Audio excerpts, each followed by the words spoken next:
Welcome back to the channel. Today I'm not working on the LS3, just a pile of parts for it, or the Corvette or many other cars. Today working on something you probably seen in the background if you watch my videos, this tire machine and wheel balancer that I've had hidden back here. Now there's a lot of different names for these. I bought the MayFlower. There's a lot of different Chinese brands, names or whatever. This is not the cheapest one, but it's also not the most expensive one of the Chinese ones. And this is the 980, I think, and I think that's the digital wheel balancer. I think that's like the 530 or something like that. I didn't find a whole lot of videos on this online, which is why I'm kind of making a little bit of a video about it, because this one has this extra arm and this extra arm here too. That's supposed to help you get tires on and off wheels and the such. So I didn't really make a video much about it because I haven't used it yet. I just mounted 2 tires for my first time ever. The way I'm approaching this those are my old junky rims I don't care about, and those are some $50 set of tires I got on Craigslist, and I don't care if I break them. So I'm just kind of testing out the system. And I'll tell you what, I respect you all tire people that do this kind of stuff every day. This definitely makes it easier, but there's still, I guess there's gonna be an art to it. Sure, once I do a bunch of these, I'll figure it out, but so far it's been kind of a pain in the butt. But I'm figuring it out. The first time I tried it, I almost broke a tire and a rim. So, you know, oh well. I don't know what I'm gonna do with this video other than tell you guys about this. I got my unboxing. That was pretty easy. It came in 2 giant crates. Just know if you're gonna buy these, you're gonna need like a forklift essentially to unload them, or you can ask for a liftgate service.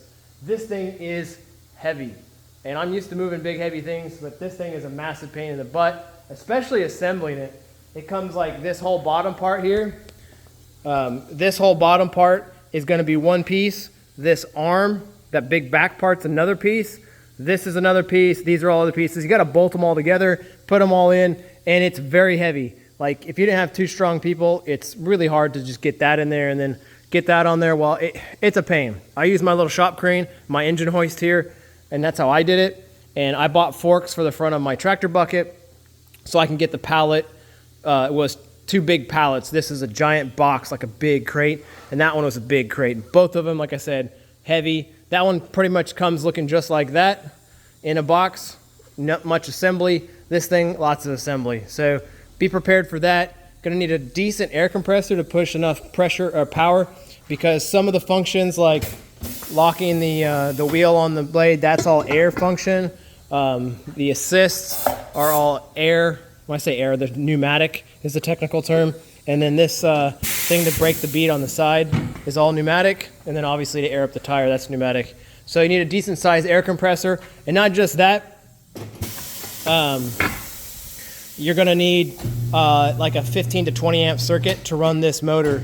And can't tell in here because my lights, but when this thing turns on, pulls a lot of power. That is definitely gonna need a dedicated or at least 15 amps just for it. So think about that. Other than that, you know, the quality on this has been decent so far. I put it together, had all the pieces, a couple of the lines that it comes with for hooking up these things. They're just press fit. It works pretty well. It comes with everything you need. Yeah, that leaking is basically my fitting back here that's leaking. So don't worry about that. It has a little tub for your tire lube. I'm using this Euro paste that I picked up. Apparently it works better. I don't know any different, but it seems to be working for me. It's kind of a pain to route all the extra lines for these extra arms, but if yours doesn't come with the extra arms, don't worry about it. But I noticed it was kind of a pain to set them up. And also there is 0 instructions for these added arms. It tells you how to put that on in the very horrible, not really English instructions. But it doesn't mention these at all. I basically had to look at pictures of how people's had these to get them on, and so far I think this is the right way.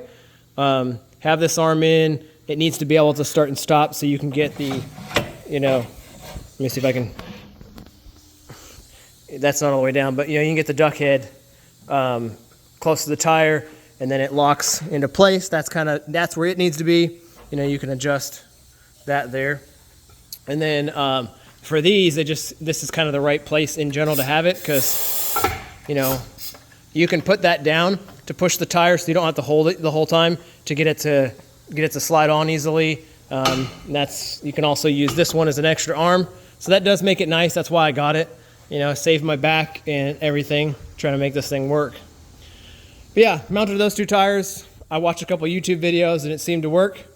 And it generally could bolt to the ground, but I have it bolted to these 2x4s so I can slide it. I can pick it up with the forks of my tractor, or this shop crane has been awesome. I basically just wrap a chain around this and I can pick it up and move it around, because there is no moving that. This thing is freaking solid. Even trying to pick it up with the tractor, like I can push it with the forks and it's still heavy. So not light. But yeah, I'm gonna keep mounting tires. Maybe I'll talk more about this in future episodes or future videos. I guess if you got like feedback or have specific questions, maybe you want to learn about this, you're thinking about buying one, drop your questions down below. I'll be happy to answer them. Just know that I'm very, very new to this. That tire